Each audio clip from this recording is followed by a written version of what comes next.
Assalamualaikum warahmatullahi wabarakatuh. Gus mau tanya tentang tingkatan nafsu. Di dalam kajian tasawuf itu kan ada 7 nafsu tingkatan, yaitu amarah, lawamah, subiyah, mutmainnah, rodiyah, mardiyah, dan kamilah yang paling tinggi. Tetapi kebanyakan di dunia di saleh itu hanya mencapai mutmainnah saja. Dan bagaimana untuk mencapai ke nafsu kamilah tersebut?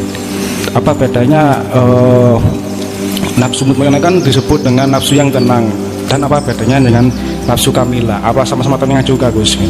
Assalamualaikum warahmatullahi wabarakatuh. Waalaikumsalam warahmatullahi wabarakatuh. Di dalam Al-Quran yang disebut nafsu yang kembali pada Allah itu ada nafsu mutmainnah. Nafsu yang lain gak disebutkan. Yang jelas kata-kata nafsu meliputi dari 3 huruf, nun, fa, sin. Nafsun, nafsan, nafsin. Terserah bacanya bagaimana. Lah punya arti diri, ingsun. Sehingga di dalam dunia hakikat itu biar tidak muter-muter membingungkan, dibagi 2. Pertama basyariah, kedua basyiroh. Yang basyariah mengajak mengajak elek nang Allah, mengajak jahat, mengajak dolim, mengajak melalaikan Allah. Sehingga jangan heran kalau hati kita selalu dan selalu lupa terhadap Allah apapun, ketika saat amaliyah apapun. Tidak hanya sholat, di luar sholat pun kita lalai. Mengapa? Ya nafsu yang ngajak elek itu tadi, wa ma ubarri'u nafsi inna nafsa la amaratu bisu. Karena nun faksin itu kita munculkan arti diri ingsun makhluk. Ini Pak persoalannya. Karena kita duduk la ilaha illallah dan illahua. Persoalannya sebab di situ. Nun faksin diri ingsun. Kalau duduk di sini, inilah yang dimaksud di dalam tingkatan tauhid kita, takholi. Apa sih takholi? Di dalam hati kita muncul aku nih makhluk yang berwenang. Contoh ngaji, contoh sholat. Rasa ning atiku iku muncul keyakinan aku makhluk. Berani gilit. Iki nafsu. Nafsu sing basariah tadi, sing ngejak elek.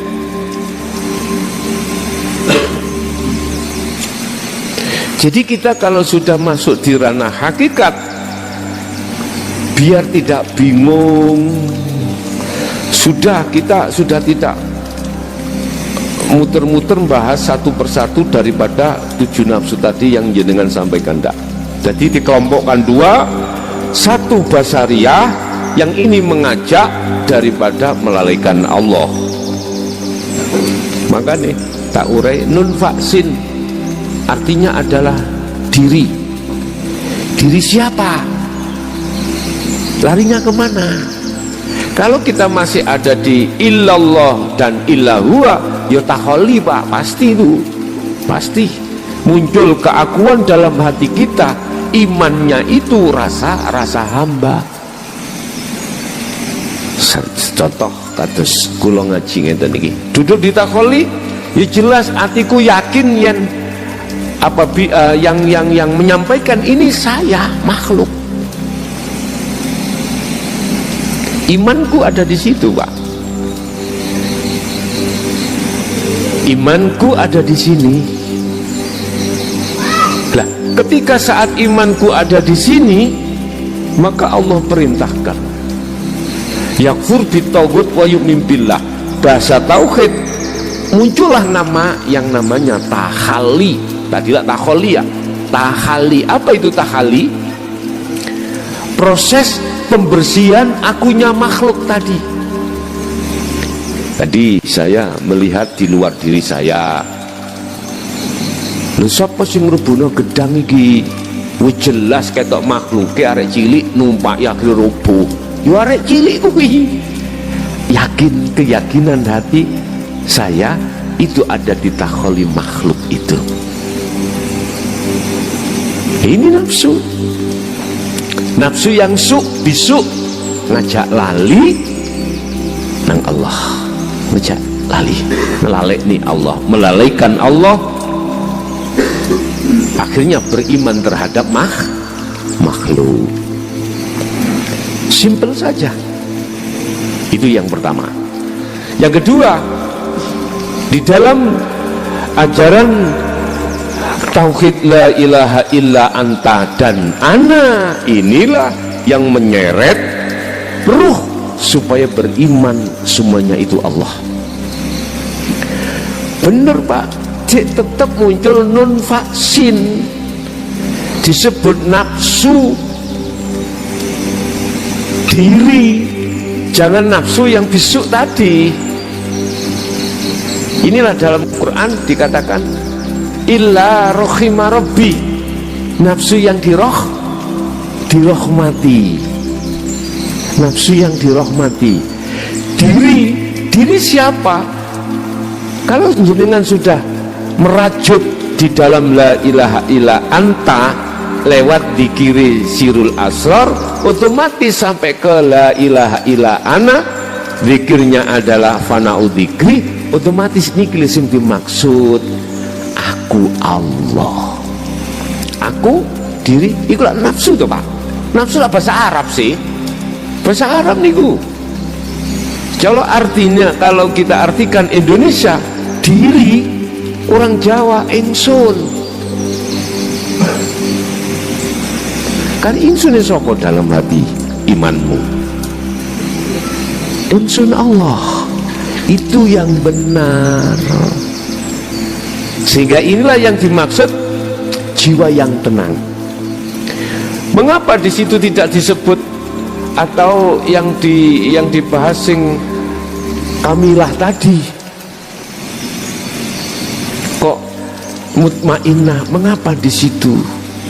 Di dalam Al-Qur'an itu kok hanya disebutkan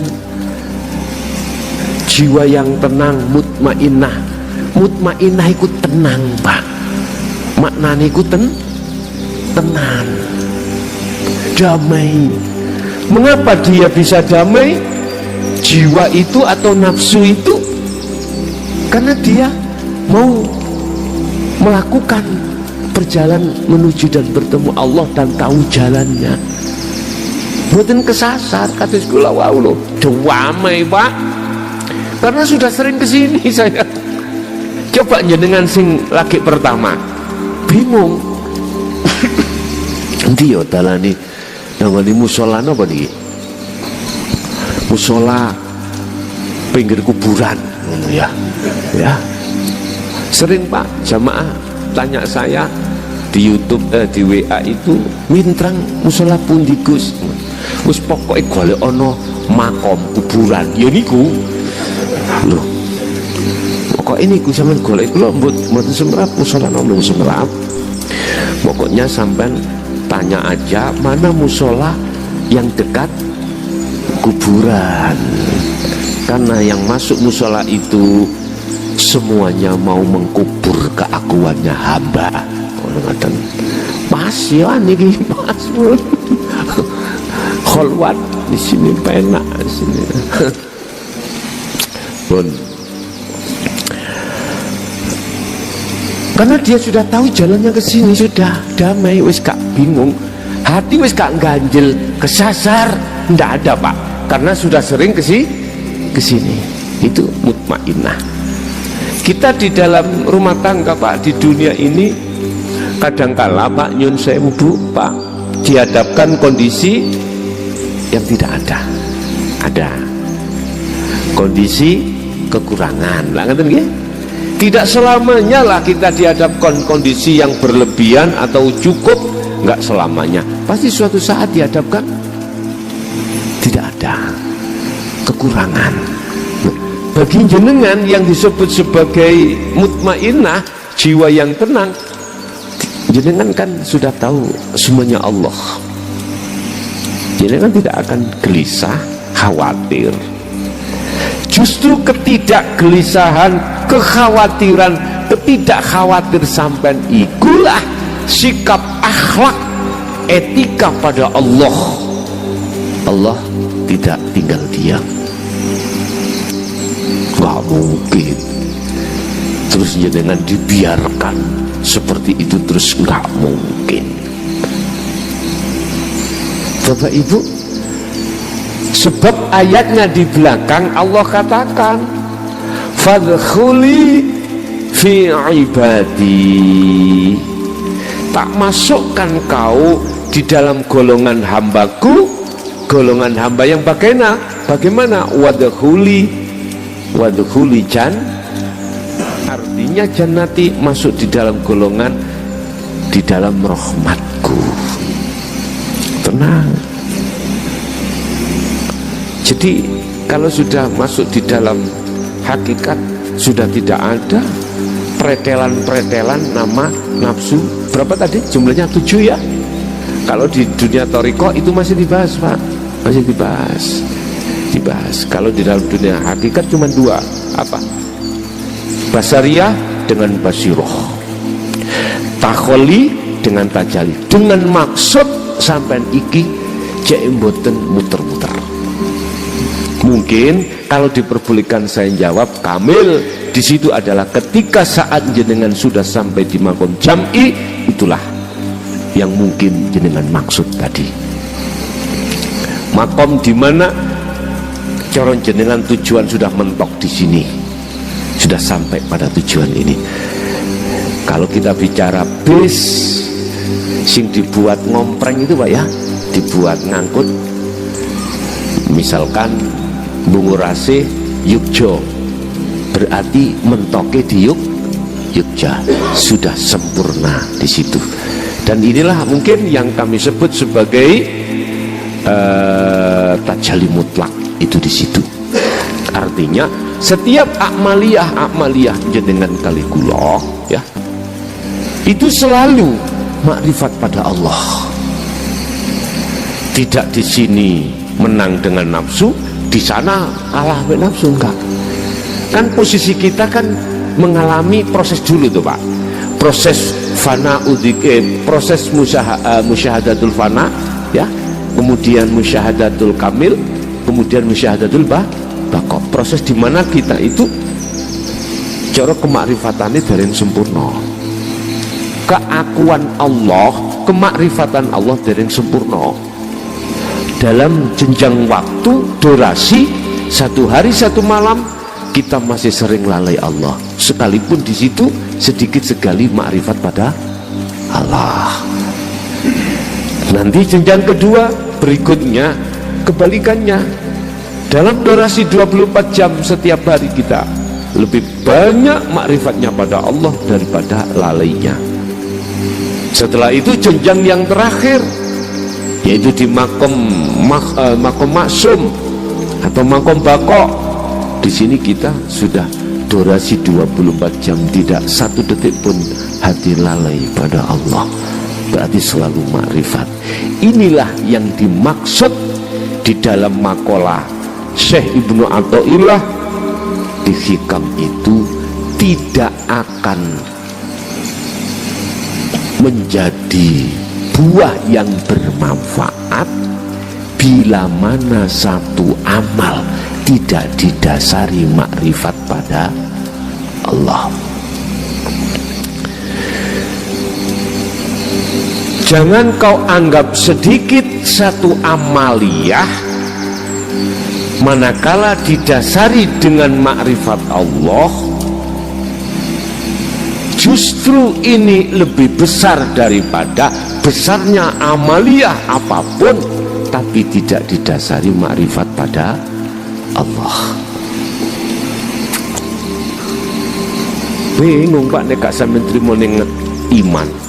nek ning akal gak iso nampa. Makanya betul hadis mengatakan tafakkaru fi khalqillah wala tafakkaru fi dzatillah. Urusan ilmu Allah ojo kok lebokno otak, merotoli saraf sampeani, masukkan dalam hati. Iman itu Pak, ngoten nggih? Nggih.